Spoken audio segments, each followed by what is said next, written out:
شروع اللہ کے نام سے جو بڑا مہربان نہایت رحم والا ہے۔ بسم اللہ الرحمن الرحیم۔ قرآن کی وہ صورت جس کی تلاوت اللہ تعالیٰ خود کرتے ہیں۔ یہ صورت غریبوں کو امیر، بیماروں کو صحت اور حاجت مندوں کی حاجت کو پورا کرتی ہے۔ محترم ناظرین، قرآن پاک کی سب سے پرسکون اور آنکھیں روشن کرنے والی صورت جو بندہ روزانہ اس صورت کو پڑھتا ہے، فرشتے اسے گھیر لیتے ہیں۔ یہ صورت غریبوں کو امیر، بیماروں کو صحت مند اور حاجت مندوں کی حاجت کو پورا کرتی ہے۔ ناظرین، قرآن پاک کی بہت ہی پیاری صورت جس کی تلاوت اللہ تعالیٰ خود فرماتے ہیں، جو بندہ روزانہ کسی بھی پریشانی کے لیے پڑھتا ہے، چاہے وہ بیماری ہو، رزق کی پریشانی ہو یا کاروبار کی پریشانی ہو، حتیٰ کہ جس مقصد کے لیے پڑھتا ہے وہ مقصد انشاءاللہ پورا کیا جاتا ہے۔ دنیا اور آخرت کی سختیوں سے اسے نجات ملتی ہے۔ یہ صورت آپ کو اللہ تعالیٰ کے بے حد قریب کر دیتی ہے۔ جس طرح کے آج کل مشکل حالات ہیں، ہر بندہ پریشان ہے، تو جو بندہ ان پریشانیوں سے بچ کر اپنی زندگی میں کامیاب ہونا چاہتا ہے تو اس صورت کو روزانہ ایک مرتبہ لازمی پڑھیں۔ یہ صورت غریبوں کو امیر، بیماروں کو صحت مند اور حاجت مندوں کی حاجت کو پورا کرتی ہے۔ اگر کوئی صبح پڑھے تو فرشتے دن بھر اس کی حفاظت کریں گے، اور اگر رات کو پڑھے گا تو فرشتے ساری رات اس کی حفاظت کریں گے۔ یہ خاندان کے اندرونی عمل کو برقرار رکھنے اور کسی بھی قسم کے تنازعات کو دور رکھنے میں بھی مدد کرتی ہے۔ یہ قرآن پاک کی وہ صورت ہے کہ جس کی تلاوت اللہ تعالیٰ جنت میں خود فرمائیں گے۔ جو شخص اس کی تلاوت کرتا ہے تو اللہ تعالیٰ اس سے بہت خوش ہوں گے اور اسے وہ سب کچھ نوازیں گے جس کی وہ خواہش رکھتا ہے۔ یہ بہت آسان سا عمل ہے، معجزات کو دیکھنے والا عمل ہے۔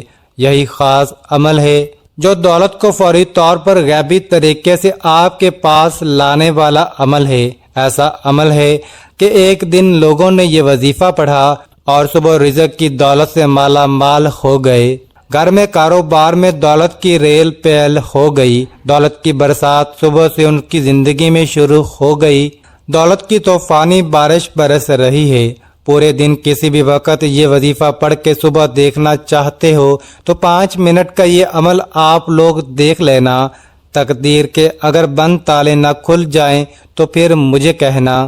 تقدیر ایسے طریقے سے کھلے گی کہ آپ لوگ خود مجھے کہو گے کہ ہمارا یہ مسئلہ پیسوں کا تھا، رشتوں کا تھا، تکالیف کا تھا، گھریلو جھگڑوں کا تھا۔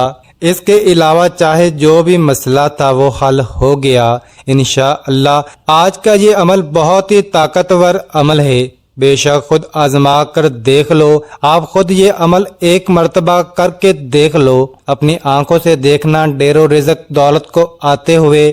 جس کسی بہن بھائی کو یہ وظیفہ کسی کو بھی بتایا، اس کی زندگی میں پیسہ تو بے حساب آیا ہی، لیکن پھر اس پیسوں میں اتنی خیر و برکت، فضیلت اور وسعت پیدا ہوئی کہ وہ پیسہ واپس گیا ہی نہیں۔ وہ پیسہ ایسے آیا کہ پھر کبھی گیا ہی نہیں۔ ایسے تو آپ لوگ نے کوئی نہ کوئی عمل یا کوئی وظیفہ لازمی کیا ہوگا۔ آپ کو پیسے ملے ہوں گے یا نہیں، یہ نہیں کہہ رہا کہ نہیں ملے ہوں گے۔ آپ نے محنت اور کامل یقین سے کیا ہوگا تو آپ کو لازمی پیسے بھی ملے ہوں گے، لیکن پھر کچھ وقت کے بعد، جیسے ہفتے یا مہینے یا پھر 2 مہینے بعد ختم ہو گئے ہوں گے۔ تو یہ وہ وظیفہ ہے کہ پیسہ اگر ایک مرتبہ آپ کے پاس آ جائے گا تو پھر جانے کا نام ہی نہیں لے گا۔ اس پیسے میں انشاءاللہ خوب برکت اور عافیت ہوگی۔ پیسوں کو آپ سے محبت ہو جائے گی۔ یہ سمجھ لیں کہ پیسہ آپ پر عاشق و مہربان ہو جائے گا۔ دولت کا اور پیسوں کا یہ بادشاہ عمل ہے، یہ بادشاہ وظیفہ ہے۔ اپنی زندگی میں جو بھائی بہن کہتے ہیں کہ ہمیں ڈھیروں پیسہ چاہیے، غیبی مال و دولت چاہیے، فوری ڈھیروں رزق چاہیے، وہ کہتے ہیں کہ اگر تو ہم صبح کو یہ وظیفہ پڑھیں تو پھر شام کو رزق مل جائے، رات کو پڑھیں تو صبح سے پہلے ہی مل جائے۔ تو یہ وظیفہ آج ان تمام بہن بھائیوں کے لیے ہے جو ہمیشہ ایک شکایت کرتے ہیں کہ ہماری مالی پریشانی ختم نہیں ہو رہی، مالی مشکلات ختم ہونے کا نام ہی نہیں لے رہی۔ شوہر ہے وہ دہاڑی لگاتا ہے، دہاڑی بھی کبھی لگتی ہے تو کبھی نہیں لگتی۔ اگر جس دن لگ جائے تو 4 پیسے لے آتا ہے، وہ اتنے ہوتے ہیں کہ ایک وقت کا کھانا ہے تو دوسرے وقت بھوکے سو جاتے ہیں، تنگ دستی ہے، فاقے ہیں، غربت ہے، لاچاری ہے۔ جو ویڈیو دیکھتے ہیں اتنی پریشانیوں میں آپ سب لوگ میرے ساتھ سچے دل سے آمین ضرور کہیے گا۔ آپ لوگوں کے لیے دعا مانگ رہا ہوں، آپ لوگوں کی تنگ دستیوں اور مشکلات کے لیے، کیونکہ یہ آمین کئی لوگ ایک ساتھ جب آمین کہتے ہیں نا میرے بھائیوں، تو کسی ایک کے سچے دل سے نکلی ہوئی آمین میں بھی آپ کا کام ہو جاتا ہے۔ تو سب مل کر آمین ضرور کہیے گا۔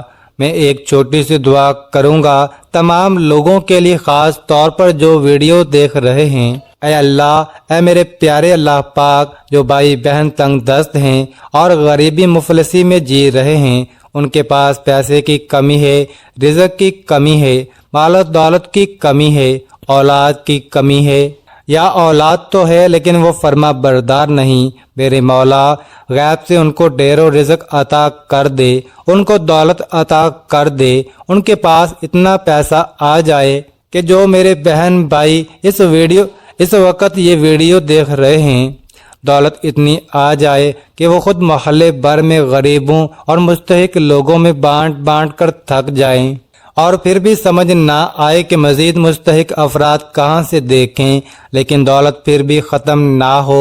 اے میرے اللہ پاک، جو میرے بھائی بہن پریشان حال ہیں، اے میرے مولا پاک، تو ان کی مدد کر دے، تمام دنیا کے مسلمانوں کی مدد کر دے، آمین۔ اے اللہ پاک، ہم نے جو کچھ بھی مانگا ہے وہ سب کچھ ہمیں اپنے فضل و کرم سے عطا کر دے، اور جو نہیں مانگ سکے وہ بھی ہمیں عطا کر دے، آمین۔ میرے بھائیو، آمین ضرور کہیے گا۔ جو آپ کو ابھی بتانے لگا ہوں ناظرین، یہ وظیفہ آپ نے اللہ تعالیٰ پر پورا یقین اور اپنے اللہ سے امید رکھتے ہوئے کرنا ہے۔ کسی بھی صورت آپ کو مایوس نہیں ہونا، کیونکہ اچھے اور برے حالات ہمیشہ کے لیے نہیں ہوتے، اس لیے آپ نے نا امیدی کا شکار نہیں ہونا، کیونکہ زندگی بھی عجیب ہے۔ کبھی کبھی یہ اتنی خوبصورت لگتی ہے کہ جی چاہتا ہے کہ ہمارا ناطہ ہمیشہ کے لیے زندگی سے جڑا رہے، کبھی بھی یہ ناطہ نہ ٹوٹے، اور کبھی جب زندگی ہماری امیدیں اور توقعات پوری کرنے میں ناکام رہتی ہے تو دل کرتا ہے کہ یہ زندگی جلد ختم ہو جائے، مگر یہ حقیقت ہے کہ دکھ اور درد میں وقت طویل سے طویل تر ہوتا جاتا ہے۔ اسی طویل سفر سے انسان ہار کر مایوسی کا شکار ہو جاتا ہے۔ انسان خود بھی سمجھ نہیں پاتا کہ آخر اس ساری صورتحال سے کیسے نپٹا جائے۔ انسان کی فطرت ایسی ہے کہ اسے زندگی میں سب کچھ اپنے مطابق چاہیے، سب اس کی مرضی اور منشا کے مطابق نہیں ہوتا تو وہ نا امید اور مایوس ہو جاتا ہے۔ ساتھ ہی اسے احساس ستاتا ہے کہ اب اسے مزید نہیں جینا۔ انسان بنیادی طور پر جلد باز واقع ہوا ہے۔ اسے اگر کچھ حاصل کرنا ہو تو وہ اس کے لیے تنگ و دو کرتا ہے، دعائیں مانگتا ہے، محنت کرتا ہے، مگر جب اس کی منشا کے مطابق اس کو پھل نہیں ملتا تو وہ تھک جاتا ہے، اور اسی تھکن میں وہ مایوسی کے اندھیرے میں اپنا وجود، اپنی امید اور اپنا یقین کھو بیٹھتا ہے۔ اسے زندگی بے رنگ لگنا شروع ہو جاتی ہے۔ دوسرے الفاظ میں اس کی زندگی میں دلچسپی ختم ہو جاتی ہے۔ مگر یاد رکھیے کہ کچھ بھی ہمیشہ کے لیے نہیں ہوتا۔ وقت کی ایک خوبصورتی ہے کہ یہ کبھی بھی ایک جیسا نہیں رہتا۔ مشکل ہو تو آسانی بھی مل ہی جاتی ہے۔ حالات چاہے جتنے بھی کٹن ہوں، مشکلات کے بادل جتنے بھی کالے کیوں نہ ہوں، آسانی کی صبح کا سورج ضرور طلوع ہو جاتا ہے۔ نہ دکھ سدا رہتا ہے اور نہ سکھ، ایسے ہی ناکامی اور کامیابی بھی ہمیشہ کے لیے نہیں ہے۔ اس لیے سب سے اہم بات یہ کہ انسان کو کبھی بھی مایوس نہیں ہونا چاہیے، بلکہ مشکلات کے آنے پر مایوسی کے اندھیروں میں بھی امید اور یقین کے چراغ جلاتے رہنا چاہیے، کیونکہ اگر انسان مایوسی کے اندھیرے میں امید کا چراغ جلاتا ہے تو اس کی روشنی انسان کے وجود کو منور کر دیتی ہے۔ اس روشنی سے انسان باطنی اور ظاہری طریقے سے مزید مضبوط ہو جاتا ہے۔ وہ سمجھ جاتا ہے کہ یہ ناکامیاں اور مشکل وقت سب عارضی ہیں۔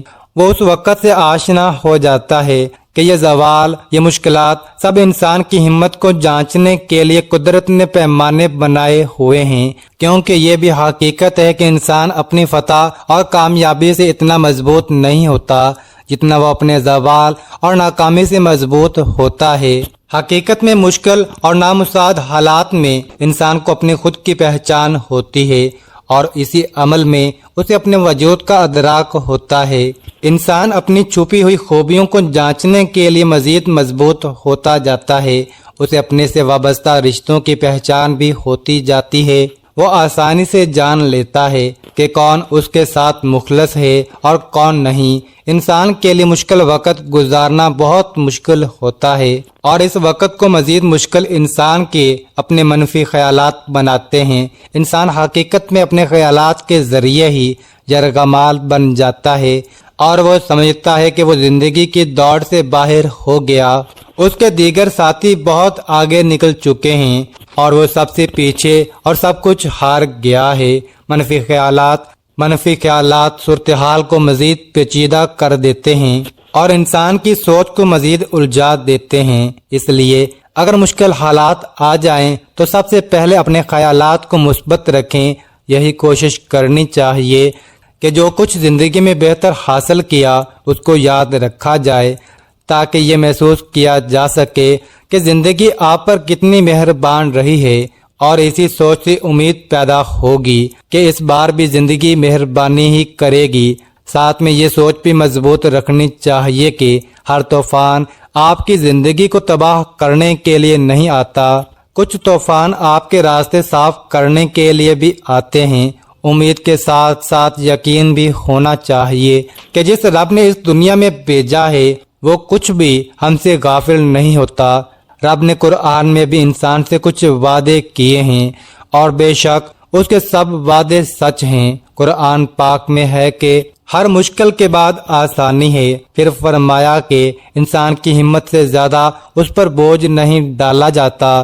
اس لیے انسان جب امید اور یقین کا دامن تھام لیتا ہے تو یہ احساس اس کے وجود میں غرق کر جاتا ہے کہ امید اور یقین وہ واحد سہارے ہیں جن کے ذریعے وہ اپنے مشکل اور ناپسندیدہ حالات سے نبرد آزما ہو سکتا ہے۔ حقیقت میں امید اور یقین کا چراغ بہت ہی خوبصورت اور قیمتی چیز ہے۔ یقین جانے کہ یہ چراغ ایسا ہے کہ جو کسی بھی مردہ وجود اور بے جان خواہشات کے اندر ایک نئی روح پھونک دیتا ہے۔ اس چراغ کی روشنی اتنی خوبصورت اور معطر ہے کہ انسان اس کی خوشبو سے خود کو پر نور محسوس کرتا ہے، کیونکہ اس کی روشنی اپنے اندر ایک خاص جادوئی طاقت رکھتی ہے، اور اس جادوئی طاقت کے ذریعے انسان کی سب مایوسی اور پریشانی ختم ہو جاتی ہے۔ اس لیے مشکل حالات کو اپنے رویے سے مشکل ترین نہ بنائیں، بلکہ امید اور یقین کو تھام کر رکھیں گے تو ہر مشکل سفر بآسانی کر سکیں گے، کیونکہ قرآن پاک میں ارشاد ہوا ہے۔ ترجمہ: تم فرماؤ اے میرے وہ بندو جنہوں نے اپنی جانوں پر زیادتی کی، اللہ کی رحمت سے نا امید نہ ہو، بے شک اللہ سب گناہ بخش دیتا ہے، بے شک وہی بخشنے والا مہربان ہے۔ اس پر اللہ تعالیٰ نے بندوں پر اپنی کامل رحمت، فضل اور احسان کا بیان فرمایا ہے۔ چنانچہ ارشاد فرمایا کہ اے حبیب صلی اللہ علیہ وآلہ وسلم، آپ فرما دیں کہ اللہ تعالیٰ ارشاد فرماتا ہے، اے میرے وہ بندو جنہوں نے کفر اور گناہوں میں مبتلا ہو کر اپنی جانوں پر زیادتی کی، تم اللہ تعالیٰ کی رحمت سے مایوس نہ ہونا، اور یہ خیال نہ کرنا کہ ایمان قبول کر لینے کے بعد سابقہ کفر و شرک پر تمہارا مواخذہ ہوگا۔ بے شک اللہ تعالیٰ اس کے سب گناہ بخش دیتا ہے جو اپنے کفر سے باز آئے اور اپنے گناہوں سے سچی توبہ کر لے۔ بے شک وہی گناہوں پر پردہ ڈال کر بخشنے والا اور مصیبتوں کو دور کر کے مہربانی فرمانے والا ہے۔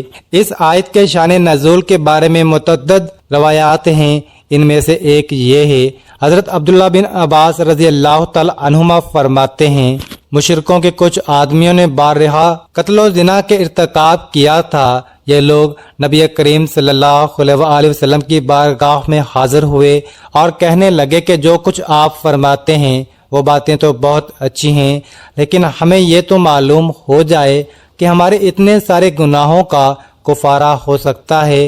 اس پر یہ آیت نازل ہوئی، اور وہ جو اللہ کے ساتھ کسی دوسرے معبود کی عبادت نہیں کرتے اور اس جان کو ناحق قتل نہیں کرتے جسے اللہ نے حرام فرمایا ہے، اور بدکاری نہیں کرتے۔ اور یہ آیت نازل ہوئی، تم فرماؤ اے میرے وہ بندو جنہوں نے اپنی جانوں پر زیادتی کی، اللہ کی رحمت سے مایوس نہ ہونا۔ اس لیے ہمیں اللہ کی رحمت اور مغفرت سے مایوس نہیں ہونا چاہیے۔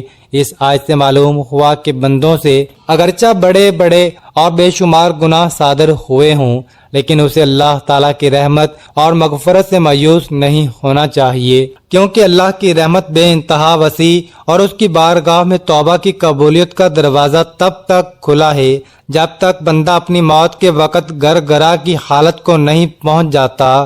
اس وقت سے پہلے بندہ جب بھی اللہ تعالیٰ کی بارگاہ میں اپنے گناہوں سے سچی توبہ کر لے گا تو اللہ تعالیٰ اپنے فضل و رحمت سے اس کی توبہ قبول کرتے ہوئے اس کے سب گناہ معاف فرما دے گا۔ اللہ تعالیٰ کی رحمت اور مغفرت کی تو کیا بات ہے۔ چنانچہ حضرت انس بن مالک رضی اللہ تعالیٰ عنہ سے روایت ہے، نبی اکرم صلی اللہ علیہ وسلم نے فرمایا، اللہ تعالیٰ ارشاد فرماتا ہے، اے انسان، جب تک تو مجھ سے دعا کرتا اور امید رکھتا رہے گا میں تیرے گناہ بخشتا رہوں گا، چاہے تجھ میں کتنے ہی گناہ ہوں، مجھے کوئی پرواہ نہیں۔ اے انسان، اگر تیرے گناہ آسمان تک پہنچ جائیں پھر تو بخشش مانگے تو میں بخش دوں گا، مجھے کوئی پرواہ نہیں۔ اے انسان، اگر تو زمین بر گناہ بھی میرے پاس لے آئے لیکن تو نے شرک نہ کیا ہو تو میں تمہیں اس کے برابر بخش دوں گا۔ اس آیت کا مفہوم مزید وضاحت سے سمجھنے کے لیے امام غزالی رحمۃ اللہ علیہ کا یہ کلام ملاحظہ فرمائیں، سرتا پاک گناہوں میں ڈوبا ہوا ہو، جب اس کے دل میں توبہ کا خیال پیدا ہو تو شیطان اسے کہتا ہے کہ تمہاری توبہ کیسے قبول ہو سکتی ہے، وہ یہ کہہ کر اسے اللہ تعالیٰ کی رحمت سے مایوس کر دیتا ہے۔ تو اس صورت میں ضروری ہے کہ مایوسی کو دور کر کے امید رکھیں اور اس بات کو یاد کر کے اللہ تعالیٰ تمام گناہوں کو بخشنے والا ہے، اور بے شک اللہ تعالیٰ کریم ہے جو بندوں کو توبہ قبول کرتا ہے۔ نیز توبہ ایسی عبادت ہے جو گناہوں کو مٹا دیتی ہے۔ انشاءاللہ وہ آپ کے حالات ضرور بدلے گا اور آپ کی تمام مصیبتیں اور پریشانیاں دور کر دے گا، کیونکہ اللہ تعالیٰ کی رحمت بے مثال ہے۔ حضرت عبداللہ بن عباس رضی اللہ تعالیٰ عنہ سے روایت ہے کہ رسول اللہ صلی اللہ علیہ وسلم نے فرمایا، اللہ تعالیٰ نے اپنے فرشتوں کو نیکیاں اور برائیاں لکھنے کا حکم دیا، اس طرح کہ جو شخص نیکی کا ارادہ کرے اور اس پر عمل نہ کر سکے تو اللہ تعالیٰ اسے ایک پوری نیکی شمار کر لیتا ہے، اور جو شخص نیکی کا ارادہ کر کے اس پر عمل کرے اس کے حساب میں ایک نیکی کے بدلے 10 نیکیاں بلکہ 700 نیکیاں اور اس سے بھی زیادہ لکھی جاتی ہیں۔ اور جو شخص برائی کا ارادہ کرے اور برائی کو عمل میں نہ لا سکے اللہ کے خوف سے یا کسی اور وجہ سے تو خداوند تعالیٰ اپنے ہاں اس کے حساب میں ایک پوری نیکی لکھ دیتا ہے، اور جو شخص برائی کا ارادہ کر کے اسے عمل میں بھی لے آئے تو صرف ایک برائی اس کے نام اعمال میں لکھی جاتی ہے۔ اللہ تعالیٰ جس طرح اپنی ذات میں بے مثل اور بے مثال ہے، اسی طرح اس کی ہر صفت ازلی و ابدی اور لامحدود ہے، تاہم اس کی صفت رحمت سب سے بڑھ کر ہے۔ قرآن مجید میں ارشاد ہے، میری رحمت وسیع ہے، ہر شے پر حاملین عرش مومنین کے حق میں اللہ کے حضور بخشش کی دعا کرتے وقت کہتے ہیں، اے پروردگار، تیری رحمت ہر چیز پر پھیلی ہوئی ہے، بس تو بخش دے ان لوگوں کو جو توبہ کریں۔ اللہ تعالیٰ اپنے بندوں پر مہربان ہے اور اپنے بندوں کی خطائیں معاف کرنا چاہتا ہے اور نیک کاموں پر زیادہ سے زیادہ ثواب دیتا ہے۔ ارشاد باری تعالیٰ ہے، جو کوئی ایک نیکی لاتا ہے اس کے لیے 10 گناہ اجر ہے، اور جو کوئی ایک برائی لاتا ہے تو اسے بس اس کی جزا ملے گی اور لوگوں پر ظلم نہیں کیا جائے گا۔ اللہ تعالیٰ اپنے بندوں پر بے حد مہربان ہے، بس اس کی رحمت کا دروازہ کھٹکھٹانے کی ضرورت ہے۔ ایک حدیث میں ہے کہ اللہ تعالیٰ کے پاس 100 رحمتیں ہیں، ان میں سے ایک رحمت اس نے جن، انسان، چوپایوں اور زہریلے جانوروں میں بھیجی ہے۔ اس رحمت کے سبب سے وہ آپس میں پیار، محبت اور مہربانی کرتے ہیں، جبکہ 99 رحمتوں کو اللہ تعالیٰ نے قیامت کے لیے اٹھا رکھا ہے کہ وہ ان سے اس دن اپنے بندوں پر رحم کرے گا۔ ایک روایت میں ہے کہ ایک شخص جس نے کبھی کوئی نیک کام نہیں کیا تھا، موت کے وقت اپنے گھر والوں سے کہا کہ جب میں مر جاؤں تو مجھے جلا دینا، پھر آدھی راکھ جنگل میں اڑا دینا اور آدھی دریا میں بہا دینا۔ خدا کی قسم، اگر اللہ نے مجھ پر قابو پا لیا تو وہ مجھے ایسا عذاب دے گا جیسا دنیا میں پہلے کسی کو نہ دیا ہوگا۔ جب وہ بندہ مر گیا تو اس کے بیٹوں نے اس کی وصیت کے مطابق عمل کیا۔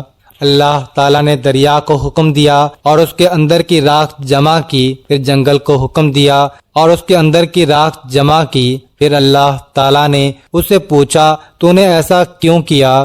اس نے عرض کیا، پروردگار تیرے خوف سے تو یہ بات خوب جانتا ہے۔ اس پر اللہ نے اسے بخش دیا، اگرچہ اس شخص کی وصیت غلط تھی، مگر اللہ تعالیٰ نے اس خوف کی وجہ سے اسے بخش دیا جو اسے قیامت کے دن اللہ کے سامنے کھڑا ہونے سے تھا۔ بس اللہ تعالیٰ سے خوف کھانا اللہ کی رحمت کو متوجہ کرتا ہے۔ تو ناظرین، آپ نے بھی اپنے رب پر توکل کرتے ہوئے یہ عمل کرنا ہے۔ آج ایک ایسا عمل کرنا ہے، ایسا وظیفہ کرنا ہے جس سے گھر کے اندر رزق کی فراوانی ہو، اتنا رزق ملے گا، نصیب بدل جائے گا، اور یہ آزمودہ وظیفہ آج بتا رہا ہوں۔ ناظرین، اگر اللہ کے نام پر صدقہ کر دیا جائے اچھی اور پیاری چیز کا، تو کیا یہ ممکن ہے کہ پھر اللہ کی مدد نہ آئے؟ ممکن ہی نہیں۔ جو اچھی چیز کا ہو، اصل صدقہ وہی ہوتا ہے۔ اللہ تو آپ کے دلوں کو جانتا ہے، دل کے اندر کیا ہے۔ اگر دل کے اندر اچھائی ہوگی، خلوص ہوگا، محبت ہوگی، اخلاص ہوگا، تو فیصلے تو اس پر ہوں گے، اور تو کسی چیز پر نہیں۔ تو میٹھی چیز، اور وہ چیز جس پر آپ کی محنت ہو، آپ ہی یقین کرتے ہوں گے صدقے میں میٹھی چیز سے مراد یہ ہوتا ہے کہ آپ چینی بھی دے سکتے ہیں، اس کے علاوہ اور بھی کافی چیزیں ہوتی ہیں، دکانوں سے مل جاتی ہیں، تو آپ ان میں سے کوئی بھی لے سکتے ہیں، لیکن اس پر یہ ہوگا کہ اگر سب سے اچھی چیز کو دو گے تو اس کا نتیجہ اچھا ملے گا۔ یہ صدقہ اللہ کے راستے پر دینا ہوتا ہے۔ اگر تم اپنے بچوں کے لیے اچھی چیز کا انتخاب کرتے ہو تو کیا یہ ممکن نہیں کہ اگر آپ کسی کو کوئی چیز دینا چاہو تو وہ اچھی چیز نہ ہو؟ دل تو مطمئن ہونا چاہیے کہ میں اچھی چیز دے رہا ہوں۔ اگر آپ کا دل مطمئن ہوگا تو آپ کو یقین ہوگا کہ میں اچھی چیز دے رہا ہوں، وہی زیادہ مؤثر ہوگی اور زیادہ سے زیادہ اچھا نتیجہ ملے گا، اور وظیفہ بہترین اثر انداز ہوگا، کیونکہ اگر جان اور مال لگے تو پھر قدر بھی ہوتی ہے، اس کی عزت بھی ہوتی ہے، اس کے دل کے اندر کچھ احساسات بھی ہوتے ہیں۔ اگر عام ہی چیز ہو، آپ کا زور بھی نہ لگے، تو یہ پھر ایسی چیز نہیں ہے کہ ایک تو اللہ کے راستے پر دینا بھی ہو، تو اللہ کے راستے پر آپ چھولے دیں، کوئی سستی چیز دیں جو گھٹیا ترین ہوتی ہے آپ کی نظر میں۔ ناظرین، گھٹیا تو کوئی نہیں ہے، لیکن ویسے اگر آپ خود کھائیں تو اچھی چیز کھائیں، اور دوسروں کو ایسی چیز دیں جو قابل استعمال نہ ہو، تو یہ فرق تو نہیں ہونا چاہیے۔ جو خود کھاتے ہو وہی اللہ کے راہ میں دو، یہ اصل چیز ہوتی ہے۔ اللہ نے وہ چیزیں نہیں دیکھنی، آپ کا اخلاص دیکھنا ہے، آپ کا ایمان اور یقین دیکھنا ہے کہ اس کے اندر خلوص کتنا ہے، اخلاص کتنا ہے، محبت کتنی ہے، اس کے اندر میرے لیے پیار کتنا ہے۔ تو ان چیزوں کو ملحوظ خاطر رکھ کے عمل کیا کرو۔ ناظرین، وقت کی نزاکت کو مد نظر رکھتے ہوئے اب ہم وظیفے کی طرف چلتے ہیں۔ کوئی بھی وظیفہ شروع کرنے سے پہلے درود پاک لازمی پڑھا کریں، کیونکہ درود پاک پڑھنے کی بہت سی فضیلت اور برکات ہیں۔ درود پاک پڑھتے رہنے سے انسان کی دنیا اور آخرت دونوں سنور جاتے ہیں۔ تو سب سے پہلے 11 مرتبہ درود پاک پڑھنا ہے، درود ابراہیمی، جو نماز کے اندر بھی پڑھا جاتا ہے۔ درود پاک پڑھ لیں، ایک مرتبہ میرے ساتھ بھی پڑھ لیں تاکہ ثواب ہو۔ أعوذ بالله من الشيطان الرجيم بسم الله الرحمن الرحيم اللهم صل على محمد وعلى آل محمد كما صليت على إبراهيم وعلى آل إبراهيم إنك حميد مجيد اللهم بارك على محمد وعلى آل محمد كما باركت على إبراهيم وعلى آل إبراهيم إنك حميد مجيد۔ محترم ناظرین، قرآن کی وہ صورت جس کی تلاوت کرنے سے غریب امیر ہو جاتا ہے، بیمار صحت مند ہو جاتا ہے، حاجت مندوں کی حاجت پوری ہو جاتی ہے، تو وہ صورت ہے سورۃ الرحمن۔ 27ویں پارے کی بہت ہی پیاری صورت ہے۔ الرحمن اللہ کے خوبصورت ناموں میں سے ایک نام ہے جس کا مطلب ہے رحم کرنے والا۔ جو بندہ روزانہ صبح یا شام یہ صورت پڑھے گا، انشاءاللہ پورا سال اللہ پاک اس پر رحم فرمائیں گے۔ جس پر اللہ پاک رحم فرما دیں اس پر پوری دنیا رحم کرتی ہے، پوری دنیا اس سے پیار کرتی ہے۔ جو مانگو گے میرا مالک وہ عطا کرے گا۔ تو آپ سب سے پہلے سورہ رحمان صبح و شام تلاوت لازمی کیا کریں۔ جو پڑھ نہیں سکتا وہ صرف سن لیا کرے، انشاءاللہ سن کر بھی بہت سکون ملتا ہے۔ تو یہ عمل آپ نے کرنا ہے، دیکھنا کیسے اللہ تعالیٰ آپ کے نصیبوں کو کھول دے گا، آپ کے رزق کے بند تالوں کو کھول دے گا۔ آپ کو اللہ پاک وہاں سے رزق عطا کرے گا جہاں سے آپ تصور بھی نہیں کر سکتے۔ قرآن کا فیصلہ ہے، اللہ پاک پھر جب رزق دینے پر آتا ہے نہ تو وہاں سے رزق ملتا ہے جہاں آپ گمان بھی نہیں، اللہ پاک پھر جب رزق دینے پر آتا ہے نا تو وہاں سے رزق ملتا ہے جہاں آپ گمان بھی نہیں کر سکتے۔ یہ قرآن کہتا ہے۔ تو اس لیے اللہ ایک طاقت کا نام ہے، پوری کائنات کا مالک اور رازق ہے۔ اللہ وہ ہے جس نے ہم سب کو بنایا۔ یہ طاقت ہے میرے اللہ کی کہ آدم علیہ السلام سے لے کر کتنی کائنات کو بنایا۔ 18,000 مخلوقات ہیں اس کائنات میں، اور ساری مخلوقات میں سے سب سے افضل سب سے اعلیٰ انسان ہے۔ شان رتبے کے لحاظ سے، عزت کے لحاظ سے اس کی قدر و قیمت ہے، اور اللہ کو سب سے زیادہ پیار تو آپ کو بھی پیار ہونا چاہیے، آپ کو بھی محبت ہونی چاہیے، آپ کو بھی اپنے اللہ سے عشق ہونا چاہیے۔ دنیا میں ایک دوسرے سے لوگ کرتے ہیں، یہ جھوٹا ہے۔ اصل وہ ہے جس سے منزل ملتی ہے۔ اللہ رب العزت ہم سب کو عمل کرنے کی توفیق عطا فرمائے، آمین۔ ناظرین، گزارش ہے کہ اللہ تعالیٰ کے 99 ناموں میں سے کوئی ایک نام کامنٹ میں لکھ کر ضرور شیئر کریں، اور مزید اس طرح کی ویڈیوز دیکھنے کے لیے اس چینل کو سبسکرائب کریں۔ جزاک اللہ۔